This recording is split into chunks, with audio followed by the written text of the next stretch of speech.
こだるまさん挽回加点胸骨唐松真珠。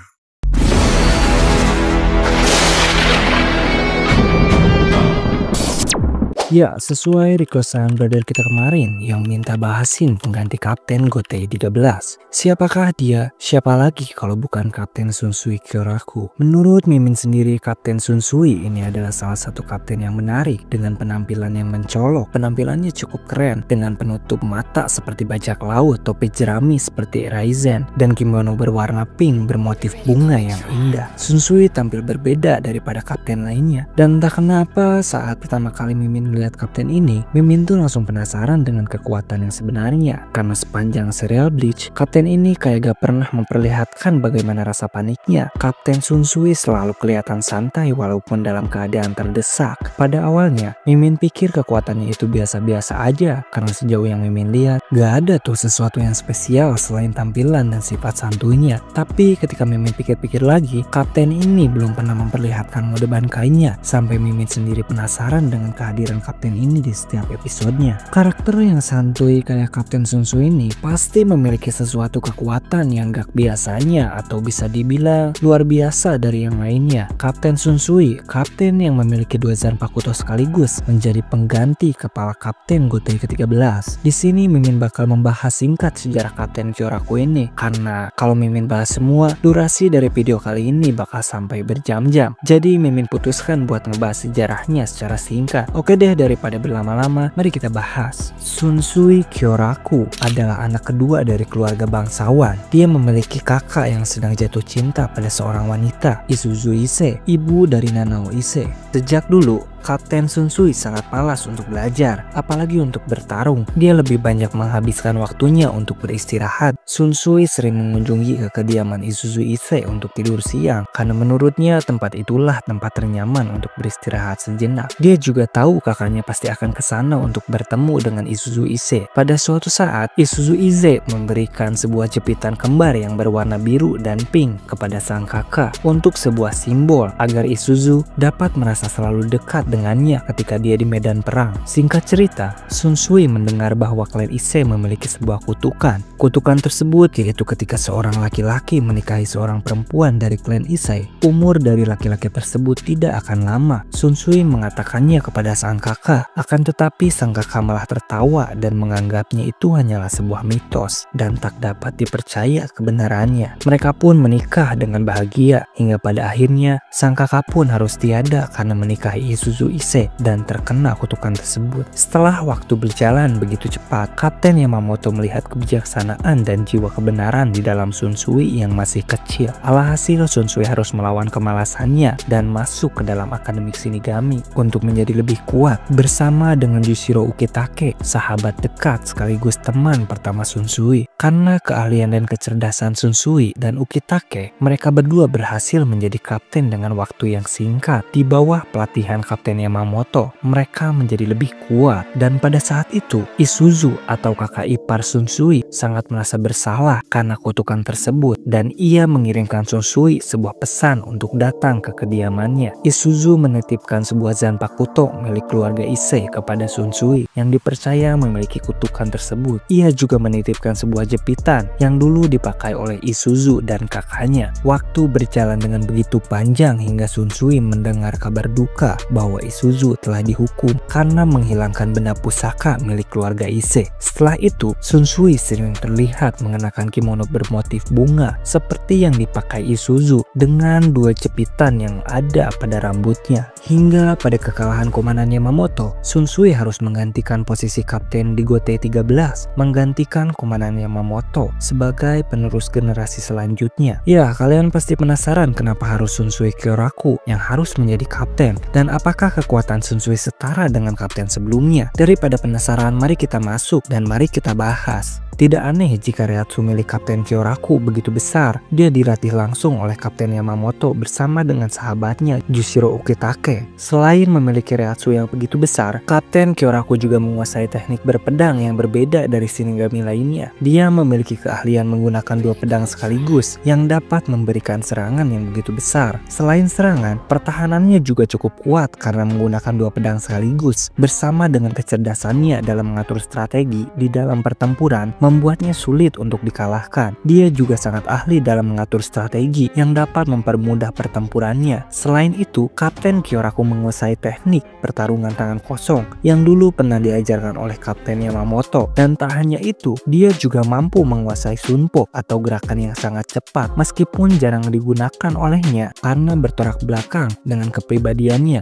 Selain kekuatan berpedang dan keahlian di dalam pertempuran, Kapten Kyoraku memiliki karisma yang begitu tenang. Dia selalu menghadapi situasi apapun dengan kepala dingin, memikirkan setiap rencana dengan tenang. Ketenangan ini mampu membuat musuh lengah. Disitulah dia mampu membuat rencana yang tidak terduga untuk mengalahkan musuhnya. Zanpakuto milik Kapten Shunsui memiliki kekuatan yang sangat berbahaya. Zanpakuto tersebut bernama Katen Kyokotsu. Shikai Katen Kyokotsu memungkinkan Kapten Shunsui untuk memainkan sebuah permainan pada dirinya dan lawannya. Aturan permainnya sangat bervariasi tergantung pada permainan yang ia pilih, dan setiap pihak yang terlibat harus mengikuti aturan tersebut. Ada 5 permainan ketika Shikainya dilepaskan. Permainan pertama, Kageoni. Siapapun bayangannya yang terinjak oleh lawan akan menerima serangan yang begitu kuat. Permainan yang kedua, Takaoni. Siapapun yang berada di tempat yang lebih tinggi memiliki keuntungan untuk menyerang dengan kekuatan yang diperbesar. Permainan ketiga, Kageokuri. Serangan Kapten Shunsui dapat menyerang lawannya dari dalam bayangannya. Yang keempat, Darumasan Gakoronda.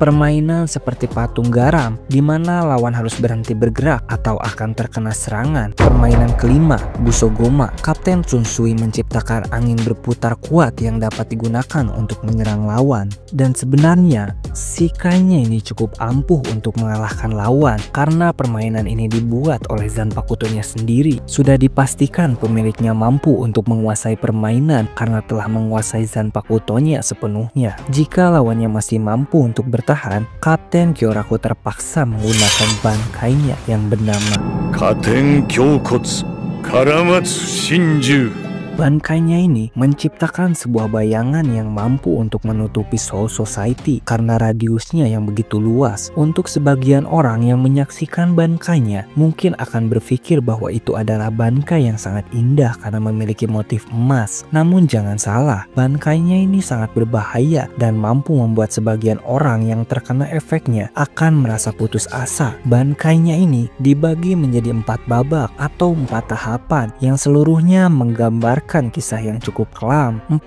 tahap tersebut yaitu tahap pertama, Tame Raikizu no Wakachiai. Pada tahap ini, luka yang diterima oleh salah satu pihak akan dibagikan secara merata kepada pihak lainnya. Jika Shunsui terluka, luka tersebut juga akan muncul di tubuh lawannya. Ini membuat lawan berpikir 2 kali sebelum menyerang Shunsui karena tiap serangan yang berhasil akan membahayakan diri mereka sendiri. Tahap kedua, Zanki no Shitone. Pada tahapan ini, Shunsui menciptakan ilusi bahwa lawan sedang berada di ranjang. Mereka merasa semakin lemah, kehilangan kekuatan untuk melawan, dan secara psikologis sangat tertekan. Lawan akan menjadi sangat rentan, baik secara fisik maupun mental, karena efek ini menguras semangat dan energi mereka. Efek ini tidak bisa dihindari selama lawan berada dalam area bankainya. Tahap ketiga, Dangyo no Fuchi. Shunsui dan lawannya akan masuk ke dalam air hitam yang pekat. Dalam kondisi ini, sulit untuk bernapas dan mereka hanya dapat bertahan dengan daya tahan tubuh masing-masing. Tahapan ini menguji stamina dan kemampuan bertahan hidup. Jika lawannya tidak memiliki cukup daya tahan, mereka akan kehabisan nafas. Tahap ini sangat efektif melawan musuh yang bergantung pada serangan cepat atau yang tidak memiliki stamina tinggi. Shunsui yang memiliki ketenangan dan pelatihan yang cukup mampu untuk bertahan dengan begitu lama karena kondisinya yang tenang dan fisiknya yang sudah terlatih. Tahap keempat, Itokiri Basami. Ini adalah serangan terakhir yang membuat lawannya pasti kalah dalam pertempuran dengan cara menebasnya. Serangan ini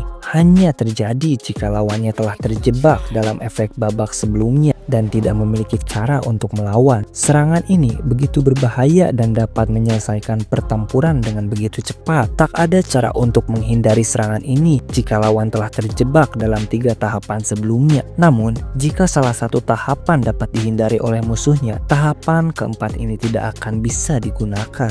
Menurut Mimin sendiri, Kapten Shunsui Kyoraku adalah salah satu kapten terkuat di Gotei 13. Gaya bertarungnya mencerminkan kepribadiannya yang santai, namun penuh dengan perhitungan dan mematikan saat situasi mulai mendesak. Kekuatan utamanya terletak pada kemampuannya untuk menciptakan situasi di mana lawan harus bermain dengan aturannya, memberikan keunggulan yang sulit untuk dilawan. Namun, resiko tinggi dari kemampuannya membuat Kapten Shunsui harus menggunakan kekuatannya dengan baik dan bijak. Karena kekuatannya sendiri seperti pedang bermata dua, kekuatannya mampu menghancurkan musuh dengan pasti atau menghancurkan dirinya sendiri. Mungkin itulah sedikit pembahasan mengenai kekuatan Kapten Shunsui. Jika ada yang ingin ditanyakan atau ingin menambahkan, silahkan ketik di kolom komentar. Dan jika kalian suka dengan konten ini, jangan lupa like dan subscribe.